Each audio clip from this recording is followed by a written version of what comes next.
Edu. Boa tarde, pessoal. Hoje nós vamos dar abertura aqui para o quarto dia do LETEX, a nona mesa número 9, com a presença aqui do João Ricardo Millier, que vai falar Contra o Século, aproximação à Angélica Liddell, e a Marina Soares Nogara, da PUC do Rio Grande do Sul, que vai falar O Afogado Mais Bonito do Mundo, leitor e obra literária. O João, eu não falei, ele é nosso colega aqui da PUC Rio. Vocês têm 15 minutos, cada um para a exposição, e aí, depois que os dois terminarem a exposição, a gente abre para debate, para perguntas, para questões, para elogios. Então, acho que podemos começar. Pode ser pela ordem que está ali no cartaz mesmo, pode ser primeiro o João, depois a Marina, ou vocês querem trocar? Tá. Podemos começar assim? Então, João, está com você. Obrigado, Clélio. Boa tarde a todos. Vocês me ouvem bem? Bem. A minha pesquisa de mestrado é traduzir a dramaturga, atriz e diretora Angélica Liddell. Nos últimos meses, uma das maiores dificuldades que eu tenho sentido em comunicar essa pesquisa é o fato da própria Liddell ser muito pouco conhecida aqui no Brasil, e inclusive também no meio acadêmico. Então, o que eu decidi fazer hoje é apresentar uma leitura da obra dela. Não vou falar de nenhuma questão de tradução específica que os textos dela provocam, mas vou apresentar assim um panorama com um objetivo de divulgação mesmo. Angélica Liddell, 55 anos de idade, espanhola, 30 anos de trabalho com a sua companhia Atrabilis Teatro, fundada em 1993. Escreve, atua e dirige todas as suas peças. É uma figura que abraça o ódio em discurso público, que instrumentaliza a própria dor, que odeia o esclarecimento dos intelectuais, que repele o diligente posicionamento político do artista. Uma figura, mais uma, que despreza a ciência, como dizem os nossos jornalistas comprometidos, os nossos governantes razoáveis. Por que falar sobre ela? Que interesse tem para nós uma figura que insiste em alma, em beleza, em espírito, em amor, em bem, em mal, em Deus, que insiste nesses grandes termos do pensamento ocidental? São questões razoáveis, justificadas, que aparecem no contato com a sua obra. Eu não queria evitá-las. Antes, uma ressalva. Eu vou falar aqui sobre dos textos da Liddell.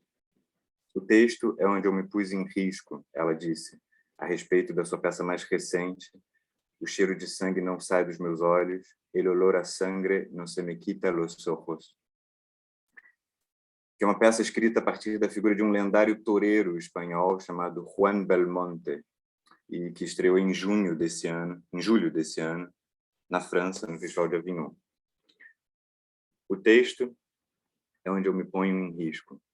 Eu escolho apresentar a Liddell pelos textos, não só porque o registro em vídeo das apresentações em outras línguas, aqui, talvez não traduza tão bem as provocações das obras, ainda mais com as eventuais falhas de conexão aqui.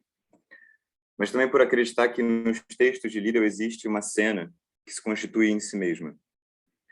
A cena dos textos não é a transposição imaginada do que haveria sobre um palco, mas a instalação de uma cena própria na materialidade da palavra lida, que, ainda assim, perfaz o mesmo gesto das montagens. Em outros termos, se não é possível ter contato com os corpos dos atores, transformamos as palavras em corpos. Com Liddell, esses corpos, que são as palavras, fazem um mesmo gesto central que os corpos dos atores das cenas acontecidas. Eu vou tentar apresentar esse gesto daqui a pouco. Eu vou começar, então, lendo o início do único texto de Liedel publicado em livro no Brasil, essa edição aqui da editora Cobogó, em 2015, que é a dramaturgia Cachorro Morto na Lavanderia, Os Fortes, Perro Muerto en Tintonería, Los Fuertes. Eu acredito, mesmo porque existe esse livro, que essa é uma entrada acessível na obra da artista. Começa assim. 1. Ato de coprolália. Justificativa de uma filha da puta. O cão. Sou um porra de um ressentido e um porra de um desajustado. Sou um porra de um ator que se faz de cão por uma porra de uma vez na porra da vida, indo atrás das baratas num teatro municipal. Porque um cão cobra mais que uma porra de um ator. Foi o que disseram no teatro municipal. É que um cão cobra mais que uma porra de um ator. É que um cão cobra mais que uma porra de um ator. Um cão cobra mais que uma porra de um ator. Mais que uma porra de um ator. Um ator de merda, um porra de um ator. Que não é a porra da diva, intérprete, mas o porra do ator. E a diretora, filha da puta, decidiu substituir o cão de verdade por um porra de um ator. E depois decidiu ela mesma interpretar o porra do ator que se faz de uma porra de um cão. Porque ela mesma é a porra do cão, a grande filha da puta, indo atrás das baratas. E nenhum porra de um ator de merda, a não ser a diretora filha da puta, pode dizer essas frases com mais ódio, com mais nojo e com mais dor num teatro municipal. Essas frases dizem respeito somente à diretora filha da puta, a rainha da África dos porras dos atores de merda, degolada pelos porras dos atores de merda enquanto ganha um salário em um teatro municipal. Foda-se, se contradiz, e eu vou dizer, já era hora de alguém trabalhar com ódio pelo teatro, e nojo pelo teatro, e dor pelo teatro, numa porra de um teatro municipal. Quando me dão porrada no campo, eu meto um gol só pra ver eles se fuderem. Eu meto uns gols só pra ver eles se fuderem. Se eu sou filha da puta, todo mundo é filha da puta. Fim de citação. Essa dramaturgia certamente não está entre as obras mais transtornantes de Liedel, mas é uma das mais sofisticadas e talvez por isso tenha sido escolhida para publicação. O confronto que ela encena é aquele entre, de um lado, a impotência do artista, em especial no teatro, que não obstante o seu desejo de transformação, se vê quase a cada passo tendo que se subordinar às regras da sociedade e do mercado para poder sobreviver. E do outro lado, a hipocrisia dessas mesmas regras e dos atores sociais cujas convenções não resistem ao menor sinal de violência, como, por exemplo, quando se descobre que um amigo matou alguém. Liedel traduz esse confronto no confronto entre O Sobrinho de Rameau, de Diderot, e O Contrato Social, de Rousseau, que são textos bastante citados ao longo da dramaturgia. Nela, por entre as intervenções do cão, como essa do início, e de Combeferre, que é um personagem de Victor Hugo, há vários diálogos ao redor de uma lavanderia, entre um pequeno burguês, uma professora, uma puta e um intelectual, diálogos que dão notícia da implosão do Estado europeu a partir do momento em que um cão morre em frente à lavanderia, pelas mãos não se sabe de quem. Mais ou menos nesses termos que ela coloca. O cão não tem lugar e o cão é o artista, que vale menos que um cão e sempre morre, ou, o que é o mesmo, vira marca e vive como valor de troca. Vivemos sem circunstâncias atenuantes, Liedel escreve em uma outra dramaturgia. Embora só tenha chegado no Brasil em 2015, Perro Muerto en Tintonería estreou na Espanha em 2007. Naquele momento, essa dramaturgia marca uma mudança na obra de Liedel. Se forem considerados apenas os últimos 20 anos dessa obra, período em que a atividade artística dela se intensifica, é possível talvez distinguir 3 momentos. Eu vou agora rapidamente apresentar esses 3 momentos, no afã de oferecer um panorama mais amplo da obra de Liedel. Desde 2002 até 2021, foram mais de 22 dramaturgias, 3 livros de poema, 2 livros de luto, além de vários ensaios e palestras, reunidos no livro El Sacrificio como Acto Poético, o Sacrifício como Ato Poético, de 2014. Para essa minha leitura, eu estou me apoiando sobretudo nos textos desse último livro, El Sacrifício como Acto Poético, e reproduzindo os seus termos. As questões que eu apresentei no início se contrapor uma outra que percorre todos os trabalhos de Liddell desde pelo menos o início desse século. Como responder à violência com o teatro? Como fazer frente à violência das instituições, à violência das ruas, à violência da informação? Em um ensaio de 2003, ela oferece uma resposta, inventando uma oposição entre essa violência, que ela chama de violência real, e o que ela chama de violência poética. A violência poética, por definição, seria o deslocamento da violência para a cena. Por quê? Isso ainda não explica a violência do discurso do cão. É possível observar que no conjunto das obras de Liddell da década retrasada e até justamente Pero Muerto en Tintoneria, a violência poética servia a uma espécie de estratégia programática. Havia, naquele momento, para Liddell, uma indiferença generalizada do público espanhol diante da violência real. Por exemplo, diante das mortes em série causadas pelo descaso com aqueles que se afogavam na travessia do Mediterrâneo, vindos do norte da África, como na peça "Y los peces salieron a combatir contra los hombres", e os peixes saíram para combater os homens, de 2003. A violência posta em cena, a violência poética, serviria, portanto, para fazer com que esse público pudesse se ver como parte do acontecimento violento, e assim também a si próprio como violento. Parecia haver, nas obras do período, a expectativa de que, em cada caso, a estratégia de participação na violência fosse causar uma urgência objetiva no público que realizaria, então, a mudança necessária. Essa programática, naturalmente, se frustrava, e Pero Muerto en Tintoneria é o próprio ápice dessa frustração, levando até as últimas consequências a incapacidade do teatro para transformar aquela sociedade em que a artista vivia. Os insultos do cão, segundo Liddell, João, 5 minutos. fazem apenas com que, em última análise, a violência se projete sobre o corpo da própria atriz, que faz de cão. Vou voltar essa frase, tá, Clélia? Os insultos do cão, segundo a Liddell, fazem apenas com que, em última análise, a violência se projete sobre o corpo da própria atriz que faz de cão, já que, uma vez intoleráveis, esses insultos ao público são só uma forma de autodestruição diante desse público. Então, se configura um segundo momento em que o espaço da violência poética é o corpo da artista e a sua vida, a sua memória, as suas paixões.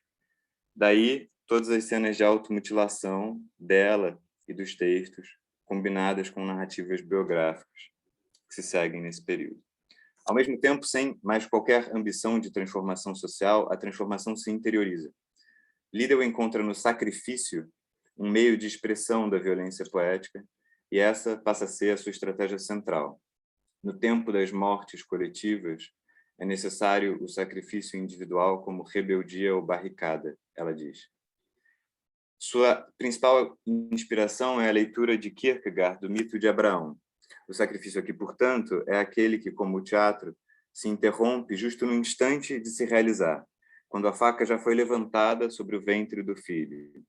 Assim, provoca uma angústia, e angustiado, o público se torna partícipe não só da violência, mas de uma experiência incompreensível. Em um ensaio da época, ela cita Georges Bataille em Um Erotismo, quando diz que o incompreensível, a experiência da morte, é o que transforma um eu descontínuo em um eu contínuo, e, portanto, provoca o sentido de participação antes desejado. Talvez a melhor tradução desse momento seja a peça La Casa de la Fuerza, A Casa da Força, de 2009. Por fim, mais ou menos a partir da metade da década passada, emerge o que se poderia ler como um terceiro momento. Aí se intensifica a encenação do incompreensível, radicalizando-se uma realidade mítica, em especial de matriz greco-latina e judaico-cristã. Os mesmos elementos de antes estão presentes, mas eles aparecem em peças e textos cada vez mais rituais, isto é, que servem para produzir algum tipo de sagrado.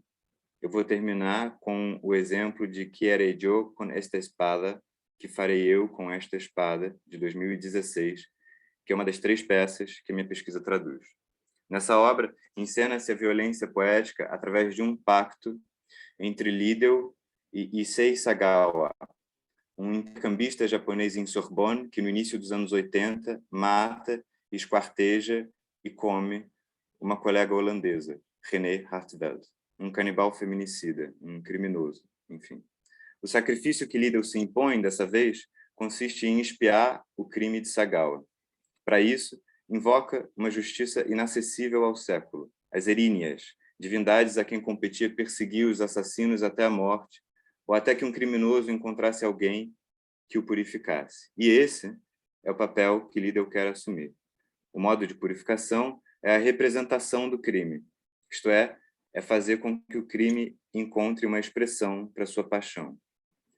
A violência poética contra a violência real e estéril do século, a favor de uma beleza incompreensível, a única coisa que pode fazer o público perceber que não há diferença entre ele e o canibal. A artista se põe no mesmo nível que o criminoso, porque sabe que, tanto quanto ele, já não tem há muito tempo lugar naquela sociedade. Escreve Angélica Liddell.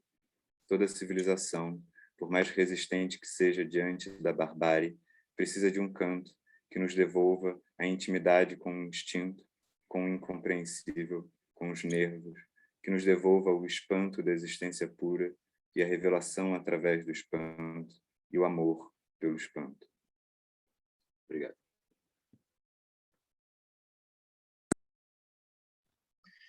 Excelente, João. Depois eu tenho algumas questões aí. Muito, muito bom mesmo. E agora podemos passar. Eu queria agradecer antes a presença da Helena, da professora Helena, nossa coordenadora, que está aqui batendo palma para o João. Estou batendo palma para todo esse evento. Não estou podendo. Obrigado, Helena. Eu queria. Muito feliz com o que vocês estão fazendo aqui. Parabéns, Obrigado. João, também. E eu agora queria então passar já para a Marina Nogara, que vai falar sobre o Afogado. Oi, boa tarde. Eu só queria saber se vocês estão ouvindo um barulho de obra aqui do lado, porque começou muito forte. Não sei se tá... Tá, que bom. E a outra pergunta que eu queria fazer é se eu poderia compartilhar slides. Se não der, tudo bem também. Posso? Pode sim. Ah, então tá. Vocês estão conseguindo ver? Por enquanto, tela preta. Aí. Eu consigo colocar em tela. Perfeito. Tá, então tá bom. Então, boa tarde a todos e todas. Eu sou a Marina, eu sou estudante de mestrado em escrita criativa da Pontifícia Universidade Católica do Rio Grande do Sul. Esse trabalho que eu vou apresentar hoje, que se chama O Afogado Mais Bonito do Mundo, Leitor e Obra Literária, ele não é relacionado à minha dissertação, na verdade. Ele é um trabalho que eu fiz, comecei a fazer como um ensaio, como um artigo de final de uma disciplina do mestrado. Inicialmente, eu falava sobre o conto O Afogado Mais Bonito do Mundo, do Garcia Marques, como uma forma de ilustrar alguns conceitos da teoria da recepção do Yaus. Mas como esse é um conto que eu gostei, que eu gosto muito, eu continuei mexendo nesse artigo e aos poucos ele foi deixando de ser um artigo, se tornou um ensaio e também deixou de falar sobre o Yaus e passou a usar como fonte teórica outros teóricos com textos mais ensaísticos também, e com os quais eu me identifico um pouco mais, enfim. Bom, O Afogado Mais Bonito do Mundo é um conto escrito pelo Gabriel Garcia Marques no ano de 1968. Ele atualmente pode ser encontrado no livro A Incrível e Triste História de Cândido Erendira e sua avó Desalmada, e ele tem como tema a chegada de um ser extraordinário cuja presença transtorna um determinado local, que é um tema comum à obra do Garcia Marques. Por exemplo, que aparece também, por exemplo, no conto Um Senhor Muito Velho com Asas Enormes, com a personagem do anjo, ou no próprio 100 Anos de Solidão, com inúmeros personagens, né, como os ciganos, como o Mr. Herbert, enfim. Eu decidi trazer para vocês, de uma maneira um pouco diferente de como eu coloco no ensaio, eu preferi trazer primeiro os pontos teóricos, né, os textos que eu utilizei para analisar o conto, e depois falar sobre o conto em si. A grande questão desse ensaio é que eu falo do Afogado Mais Bonito do Mundo como uma metáfora ao processo de leitura, né, ao ato de ler. Eu trouxe como primeiro texto que eu utilizei a aula sobre o livro dada pelo Jorge Luis Borges da Universidade de Belgrano, que está no Borges Oral e as Sete Noites, da Companhia das Letras. Nessa aula, ele vai falar, na verdade, sobre as diferentes valorações do livro ao longo da história. Ele fala do livro como um instrumento assombroso de extensão da memória e da imaginação, e vai passando por essas diferentes visões do livro. Ele começa lá nos antigos, dizendo que eles não professavam o nosso culto ao livro, que os antigos viam na palavra oral um elemento alado, um elemento leve, enquanto a literatura escrita, a palavra escrita, ela era algo duradouro, mas também algo morto. Enfim, ele vai passando por diferentes visões e faz um arco em direção à concepção do livro como algo sagrado, como algo divino, e vai falar também sobre a própria relação pessoal dele com a leitura. Ele vai falar da leitura como uma forma de felicidade. E no meio disso, que é o que eu realmente utilizei ao longo do meu texto, ele traz algumas concepções que apontam para o papel ativo do leitor na criação do livro. Ele fala dos limites da intenção do autor em uma obra literária e aponta para o papel do tempo e das diferentes leituras como formadoras de um livro.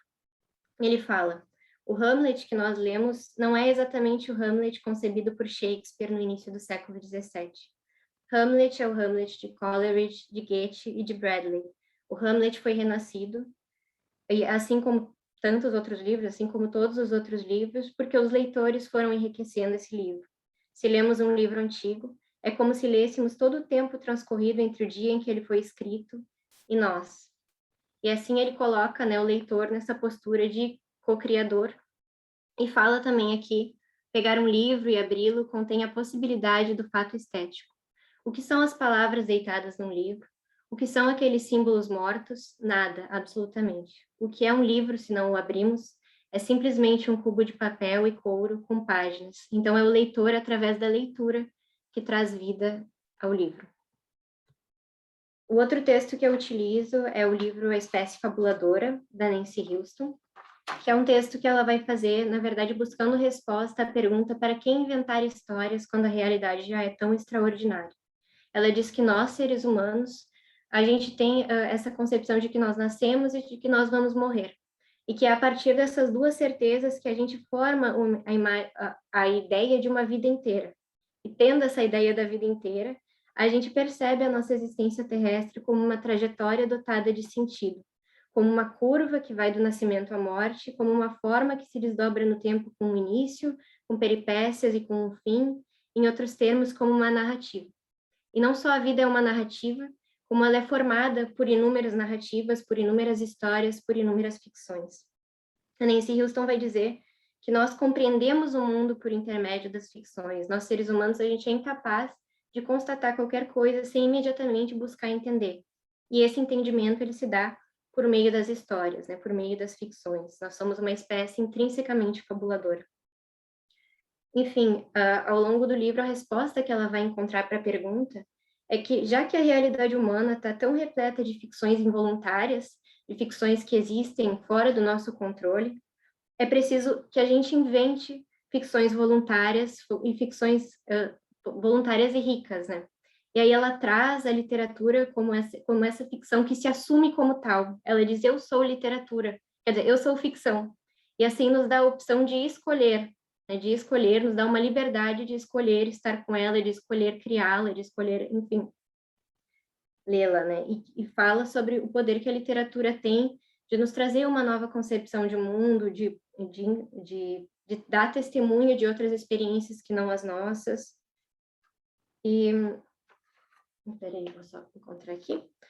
A literatura nos libera por um tempo das obrigações e das pressões das inúmeras ficções a que somos submetidos e nos dá de presente uma realidade que, embora reconhecível, ela é diferente. E, através disso, ela pode nos levar a agir sobre a nossa própria realidade. Numa concepção muito parecida, eu uso também o leitor como metáfora, do Alberto Mangel, em que ele fala que nós somos a única espécie para a qual o mundo parece ser feito de histórias. e vai dizer que as sociedades humanas estão baseadas na suposição de que até certo ponto a gente é capaz de compreender o mundo em que nós vivemos. E aí ele vai apresentar como uma das grandes metáforas das sociedades letradas essa ideia da relação entre os seres humanos e o universo, do mundo como um livro que nós devemos ler. Então, com esse mundo como um livro que devemos ler como metáfora central, se desdobram outras metáforas, entre elas a ideia espelhada do livro como um mundo, né? Então, viver é viajar através do livro-mundo, e ler, abrindo caminho através das páginas de um livro, é viver, viajar pelo próprio mundo. Na primeira sessão do livro, ele vai trazer uma parte em que ele fala sobre o leitor como viajante, e vai trazer destaque para esse fato de que a trajetória da leitura, a travessia física que é ir lendo as páginas de um livro, ela pode se transformar também em uma travessia imaginária, né? Ele fala, os leitores precisam aceitar que vastos territórios da imaginação podem ser atravessados no espaço de um parágrafo e séculos podem transcorrer numa única oração. O último capítulo do livro dele, que eu gosto muito já desde o título, ele fala de ler para viver e aponta para a leitura como essa habilidade única nascida da necessidade de sobreviver por meio da imaginação e da esperança, né? Aponta para a leitura como algo essencial a nós, e vai falar desse poder da ficção, de nos transmitir experiências, de nos ensinar sobre a vida, e fala que no palco montado pelo texto, vemos a nós mesmos atuando sobre uma miríade de personificações e podemos aprender, e frequentemente aprendemos com aquilo que vemos, né? Um certo episódio ou personagem, um detalhe particular numa história, talvez nos ilumine em um momento decisivo das nossas próprias vidas. Essa ideia da literatura como algo que nos ajuda a enxergar o mundo. Aqui, na verdade, eu trouxe uma imagem do Monet, mas é meramente ilustrativa para começar a falar de fato sobre o conto do Gabriel Garcia Marques. Deixa eu só ver. Bom, eu queria ler o inicinho para vocês. Aqui. Em sua aula sobre o livro na Universidade de Belgrano, o escritor argentino Jorge Luis Borges declara não se surpreender com o fato de os antigos não professarem o culto contemporâneo ao livro. Afinal, enquanto a palavra oral tem um elemento alado, leve, a palavra escrita é duradoura e morta. O afogado do conto O Afogado Mais Bonito do Mundo, de Garcia Marques, é também matéria morta. Não elabora sozinho, além do que traz em si. Não responde a qualquer pergunta e nem retifica o que dele se fala. Ainda assim, apesar de sua mudez, estabelece diálogo com o povoado que o acolhe e, ao final de uma única noite, revoluciona a maneira dos moradores de olharem para si mesmos e para o espaço onde habitam. O conto começa com um volume silencioso e escuro que vem se aproximando no mar, vem se aproximando de um povoado, e com algumas crianças na praia que olham e tentam entender o que é aquilo. Elas pensam que pode ser um barco inimigo, que pode ser uma baleia, e é só quando esse corpo chega na praia que elas entendem que é o corpo de um afogado. Mas quando os adultos pegam esse corpo e levam para dentro do povoado, a gente já sabe que é um corpo diferente. Ele pesava muito mais que todos os mortos conhecidos, e ele era muito maior do que todos os homens já haviam sido. Quando esse corpo chega no povoado, vai ser entre as mulheres que vai emergir o caráter fantástico dessa narrativa, mas também é um momento em que eu faço esse paralelo com a leitura. Porque enquanto os homens saem, eles percebem que esse morto não pertence ao povoado deles, né? Não é um deles. Eles saem em viagem para os povoados vizinhos para saber se é um morto que pertence a algum desses lugares. Enquanto isso, as mulheres ficam ao redor desse corpo. E ao fazer isso, ao contemplar esse corpo, ao ficar olhando para ele, elas ficam muito encantadas com a beleza dele, com a desproporção deles. E aí vem essa questão de que, embora o estivessem vendo, não lhes cabia na imaginação. E justamente pelo fato desse morto não caber na imaginação delas, é que ele acaba se tornando um instrumento de extensão da memória e da imaginação, assim como o livro, como Borges definiu o livro. E ao longo dessa noite, a gente vai ver esse fantástico irromper, porque elas vão juntas entrar em um labirinto fantasioso, olhando a partir da contemplação, elas vão criar toda uma história para esse corpo, mas elas em nenhum momento essa história vai ser narrada como se elas estivessem inventando. tudo vai ser dito como se elas estivessem lendo isso nas entrelinhas daquele corpo. E, além disso, um gesto que eu considero muito simbólico nesse conto é que, enquanto elas imaginam toda uma vida para esse afogado, elas estão tecendo. Não só tecendo essa história com a imaginação, mas costurando roupas, uma nova roupagem para esse afogado. E no momento em que elas vestem ele, é o mesmo momento em que os homens chegam com o aviso de que ele não pertence aos povoados vizinhos e elas dizem: bendito seja Deus, é nosso.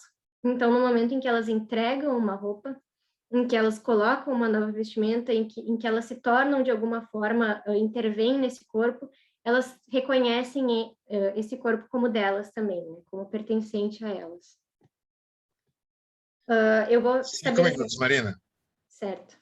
Eu vou estabelecendo alguns outros paralelos que vão acontecendo também ao longo dessa noite, mas no final desse tempo, que é muito curto, a gente vê todo o povoado se transformando em relação a esse corpo, criando um apego em relação a esse afogado, e a gente vai ver que no final, quando eles fazem o funeral para o corpo e vão jogar ele de volta ao mar, ele já operou uma transformação no modo desse povoado de visualizar a si mesmos, né?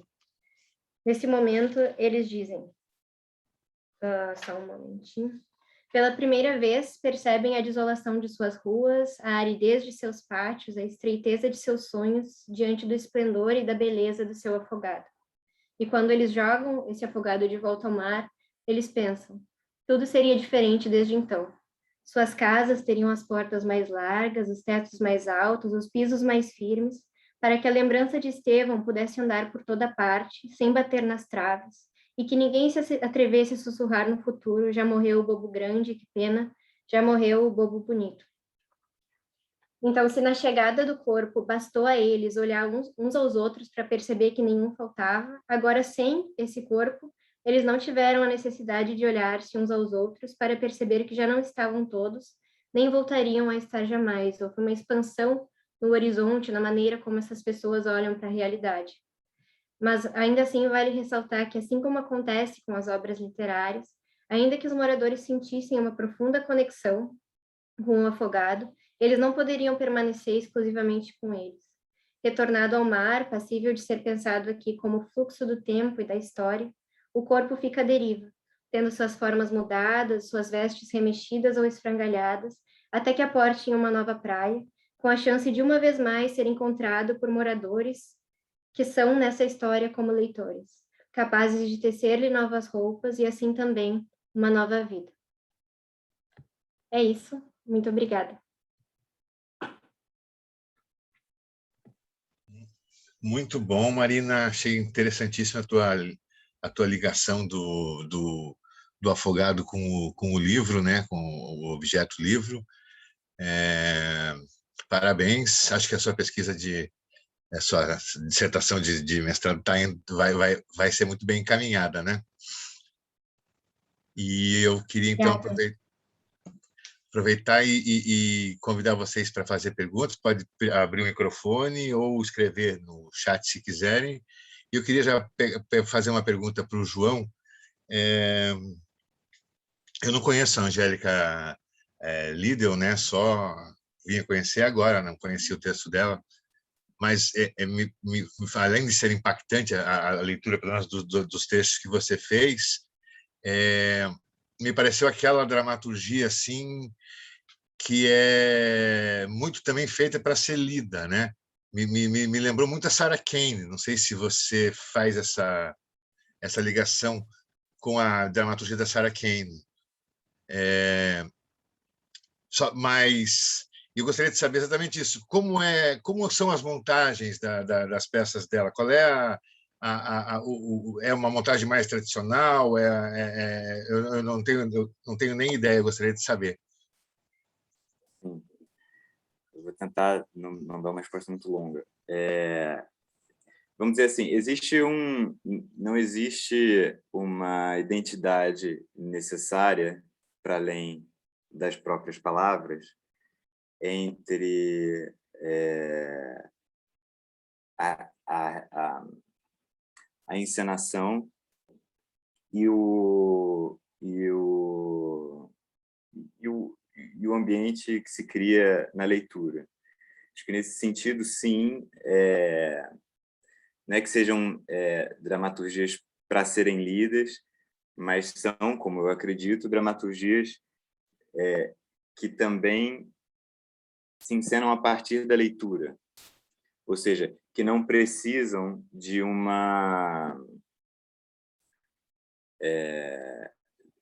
das convenções teatrais e de todo, enfim, uma produção cênica tradicional para fazerem algum sentido ou para se produzirem enquanto discurso.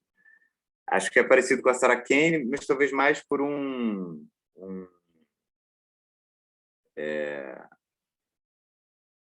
proximidade geracional, assim. Eu acho que ambas são artistas que põem a violência em cena, até num gesto parecido, né? A Sarah Kane faz parte daquele movimento de teatro nos anos 90 na Inglaterra, de In Your Face, então, tipo assim, você joga na cara uma violência que está recalcada ou que está reificada. E nesse sentido é um pouco parecido, mas acho que a matéria sobre a qual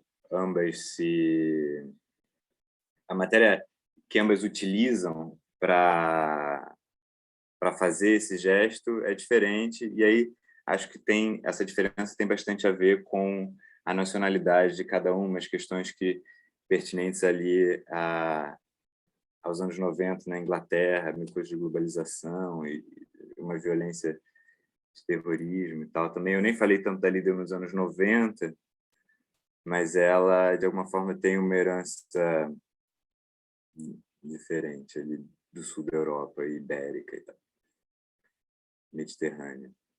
E aí as encenações em si, como eu falei no início, em regra, a Líder escreve as peças, dirige e atua, às vezes sozinha, às vezes com outros atores, às vezes com vários outros atores, e não atores também, muito frequentemente com não atores junto com ela. E aí a cena não tenta necessariamente representar esses textos, por isso que existe esse descolamento. Ela tem um outro ensaio nesse livro que eu citei, O Sacrifício como Ato Poético, em que ela, mais ou menos, rascunha uma noção de cenografia como um espaço de colocar em tensão objetos díspares. Então, ela se aproveita frequentemente, está falando uma parada que está no texto, com um objeto de cena ou com um determinado cenário que entra em choque com o que ela está falando e produz, assim, essa tensão. Mas, de uma forma ou de outra, nunca é um cenário que representa um lugar, né? São sempre objetos cenográficos que existem numa certa imanência, né? Obrigado, João. Tá ótimo. Alguém tem alguma pergunta? Eu vou aproveitar o gancho e já fazer só uma observação para a Marina, e eu já deixo para vocês o microfone todo. Marina, como eu falei antes, eu gostei muito dessa aproximação que você fez, né? Isso foi uma sacada sua de trazer o conto como uma relação do leitor com a literatura, né? A relação do vilarejo lá, das mulheres, com o afogado, como a relação de nós com os livros, né? Acho que o Mangel é um bom suporte sempre quando se trata de objeto livro, né? Mas eu não entendi muito, quer dizer, não entendi não. Eu não sei se eu concordo muito só apenas com a questão da sacralidade do livro do Borges, junto com esse afogado do Garcia Marques. Eu não sei onde é que foi feito esse paralelo por você. Gostaria que se você puder falar um pouquinho mais sobre isso. Na verdade, eu não peguei ali mais no início, eu estava mais situando o que era o ensaio do Borges, mas eu peguei principalmente o que ele fala sobre esse culto dos antigos e sobre a palavra morta, e também essa questão que o próprio Borges vai falar, né, do livro escrito como algo morto, que ganha vida pela leitura, não é então tanto pelo viés do sagrado, mas por esse outro. Ah, perfeito. Obrigado, Marina.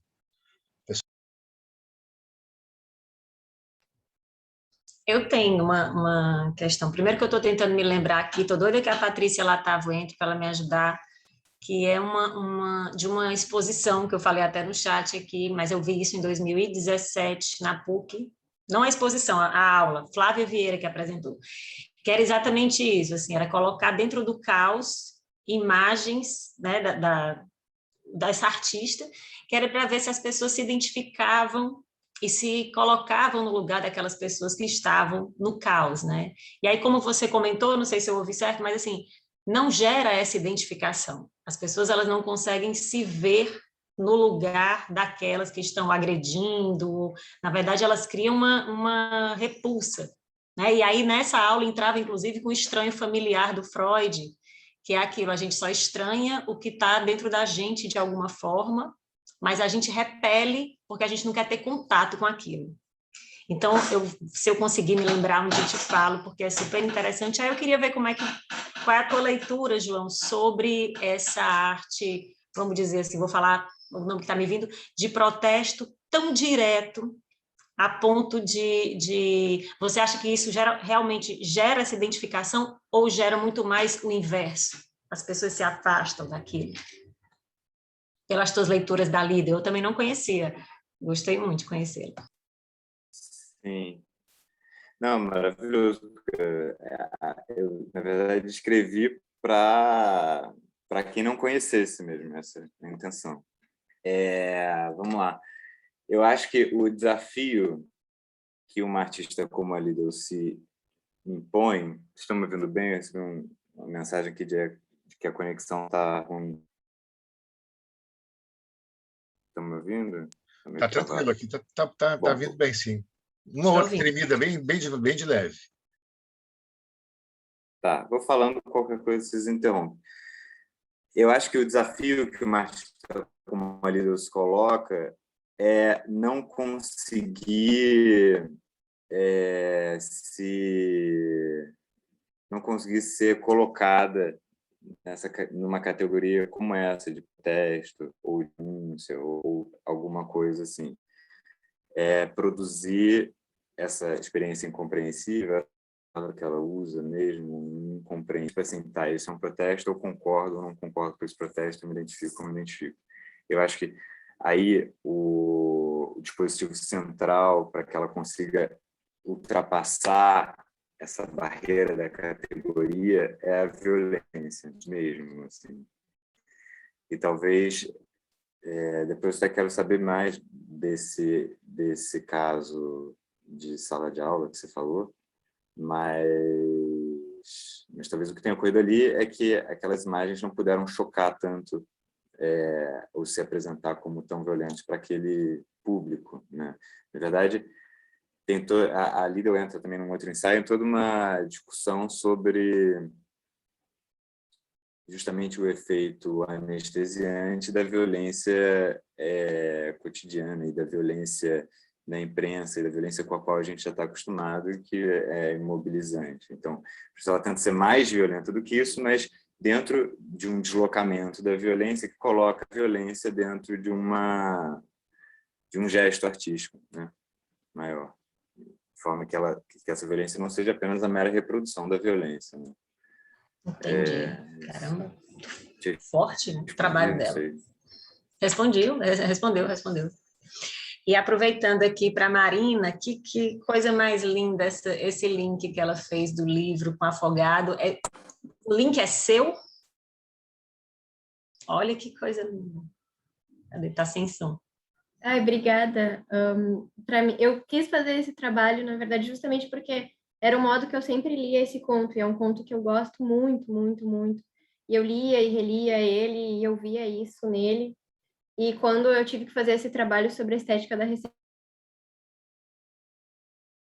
recepção do Yaus, aí eu aproveitei e juntei os conceitos. Só que aí o texto acabou ficando uma coisa super acadêmica, e eu acho os textos do Garcia Marques, assim, tão leves, encontram um outro nível, assim, e aquele texto não estava condizendo com aquele conto, e aos poucos eu fui procurando uma outra vertente teórica, né, um outro modo de falar sobre essa visão, que também não perdesse essa leveza, eu acho, Não perdeu mesmo, né? E essa coisa legal da sua ligação, que quando devolve o afogado para o mar, né? Porque assim, você lê um livro, você entra naquela história e você tem que sair daquela história ao final do livro, né? Mas é impossível você sair sem que aquilo tenha te tocado. É impossível. Assim, tem livros que não te tocam, mas tem livros que ficam, né?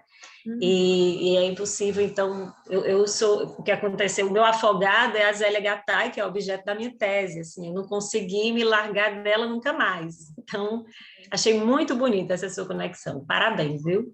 Que bom que gostaram, obrigada. Camila quer fazer a pergunta que você escreveu no chat ali?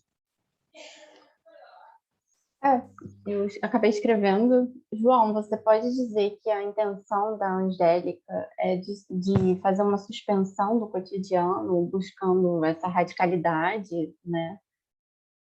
Porque eu lembrei de um conceito... Ih, acho que ele travou. Não sei se ele está ouvindo. João? Está ouvindo, Estou João? ouvindo. Não sei se vocês estão me ouvindo, mas eu estou ouvindo. Sim. Mas você conseguiu ouvir da pergunta? Estou. Sim. Estou Então, ouvindo. porque eu lembrei de um... Na verdade, eu estava estudando um conceito no mestrado que trabalhava um pouco com essa suspensão do cotidiano através do choque do riso ou da repulsa, né? E que seria que é o cotidiano radical e que seria assim radical na arte para ser gradual na vida. Então, assim, quando você falou do trabalho dela, eu fiz um link aí com esse conceito que eu estava estudando no mestrado. Sim, eu acho legal. Eu acho que tem tudo a ver com a suspensão do cotidiano, mas talvez mais no sentido da suspensão própria à ritualização, a propiciação de uma ordem que não é cotidiana e que se situa de alguma forma em outro plano e que a gente acessa em um determinado momento, numa circunstância propiciada. E diria ao mesmo tempo que, no caso da Liddell, eu acho que, por um lado, como eu falei, ela já deixou um tempo de ser programática, de forma que o cotidiano vai virar depois que se passa o ritual, depois que se passa a peça. Ela já entendeu que ela não tem como ficar programando isso, planejando isso. Então, dito isso, ao mesmo tempo, eu acho que não é tanto uma questão de graduação do cotidiano, porque isso tudo acho que não entra tanto na chave da catarse. Não é muito isso, assim. É mais uma produção de angústia que vai exigir algum tipo de, na verdade, ação mais radical no cotidiano, de radicalização no cotidiano. Ou seja, é provocar uma certa insatisfação com o cotidiano que propicia a sua mudança, uma mudança, em certa medida, como é que se diz? Que a gente não pode conceber antes, assim, mas algum tipo de mal-estar que provoca a necessidade de movimento, de mudança, alguma coisa assim.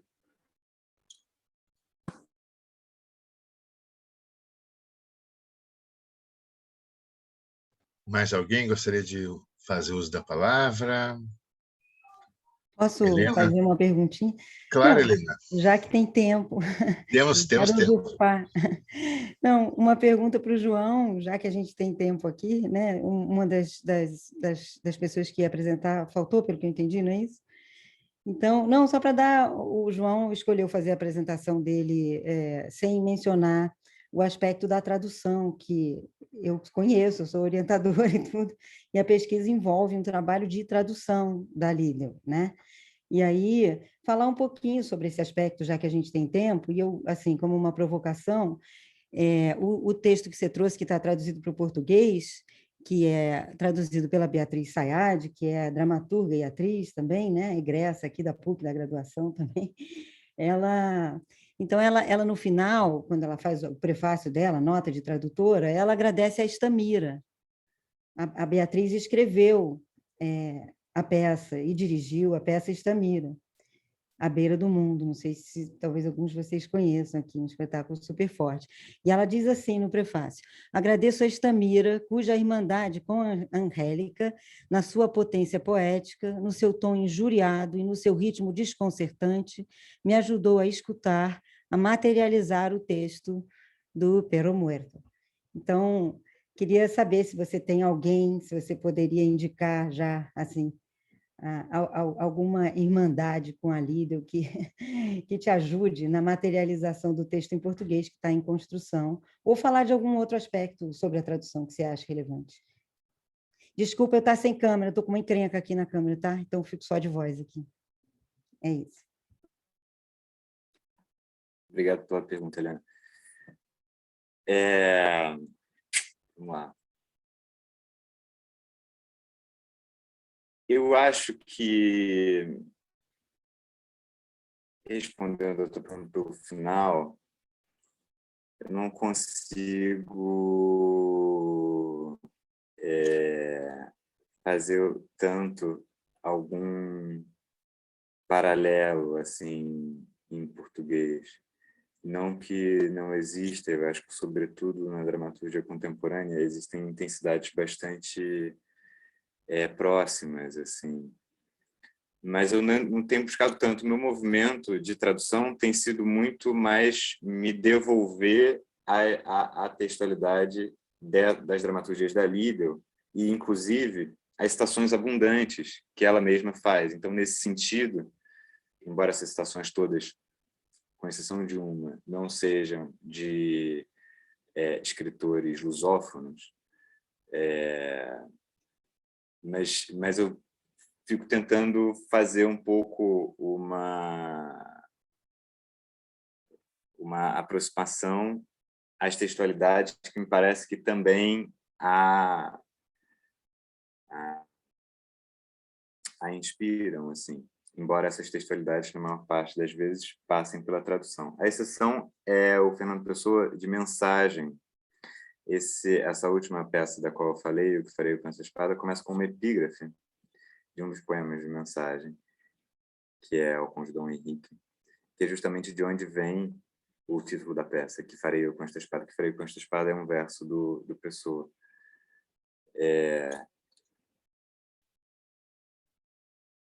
Então, isso por um lado. Agora, outra coisa que eu queria te responder, Helena, sobre o movimento da tradução, a grande parada que eu saquei escrevendo esse texto, quer dizer, me propondo a escrever um texto sem falar sobre tradução e falando sobre a obra da Liddell, foi sacar que esse próprio projeto de produção do incompreensível e de produção de uma experiência a que a gente não sabe dar uma resposta imediata,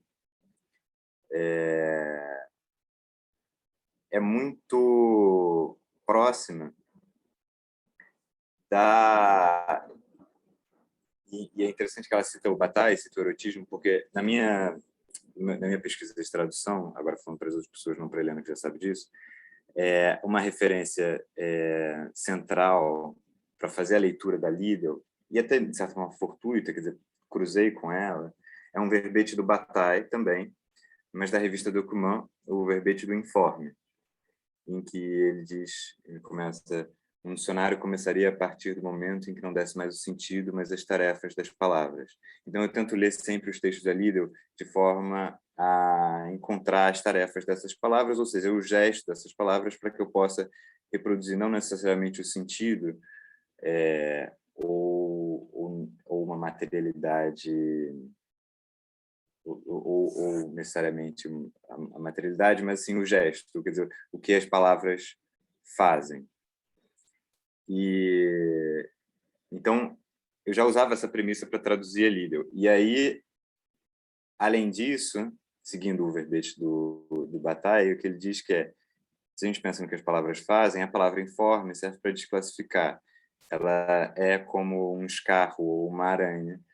Ela não pode ser... Ela não tem seus sentidos em direito nenhum, é o que ele escreve. Ou seja, diante... E eu também passei a entender, então, que os textos de Liddell eram informes. Então, na minha leitura da Liddell, eu estava sacando que diante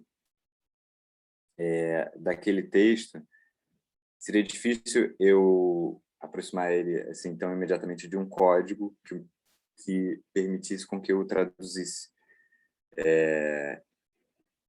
Existe, portanto, uma incompreensibilidade análoga ao projeto artístico da Liddell nos textos, que era o que eu estava entendendo como informe.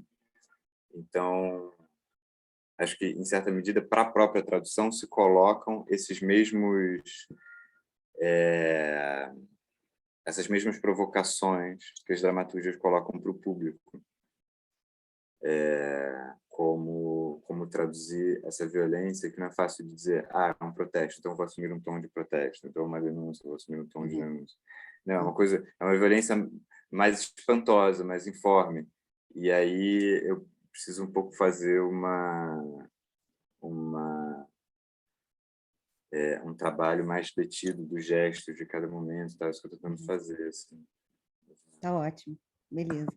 Queria dizer para a Marina parabéns pela sua fala.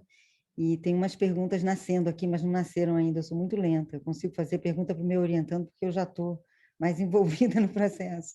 Tá? Eu sou uma perguntadora muito lenta, mas parabéns para vocês. Obrigada.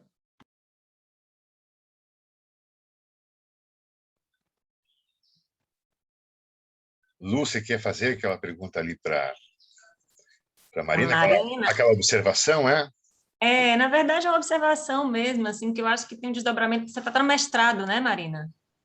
Ai, Marina, não para de fazer isso. Vai fazendo, vai descobrindo novos autores e vai achando objeto dentro dos contos, dos romances, porque é muito legal isso. Isso pode desenvolver até num produto. Eu sou do marketing, tá? Estou na literatura, mas sou um produto da leitura nas escolas, né? Porque às vezes o livro chega de uma forma tão crua para a gente tão nova, né? E a gente acaba dando uma afastada dele, mas assim, não para não de fazer isso daí, é muito bonito isso que você fez, muito sensível. Muito obrigada. Eu estava te respondendo ali no chat, mas vou falar por aqui mesmo, então. Achei muito bonita a ideia, não tinha pensado sobre isso, mas gostei muito, eu acho, até o conto do Garcia Marques, ele é um conto tão bonito, assim, tão sensível mesmo, que ele também tem uma versão infantil, né? Ele tem uma versão ilustrada, uma versão infantil, então acho que super casa essa ideia, não tinha pensado sobre essa abordagem, mas gostei muito. Obrigada.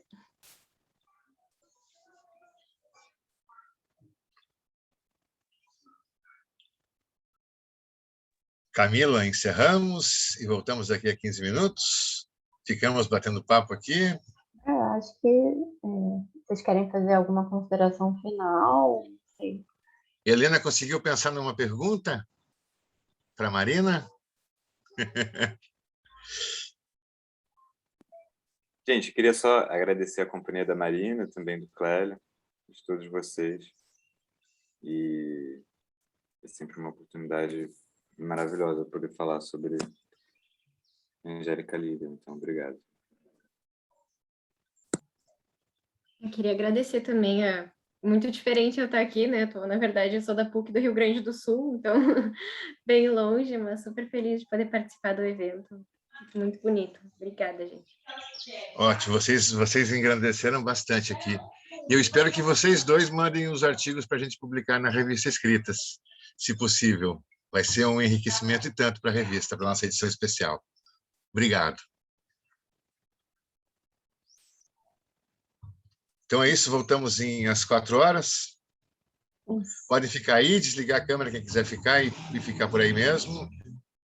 E 4 horas a gente volta com uma próxima mesa. Isso. A Camila vai desgravar, por enquanto. A Camila, para de gravar.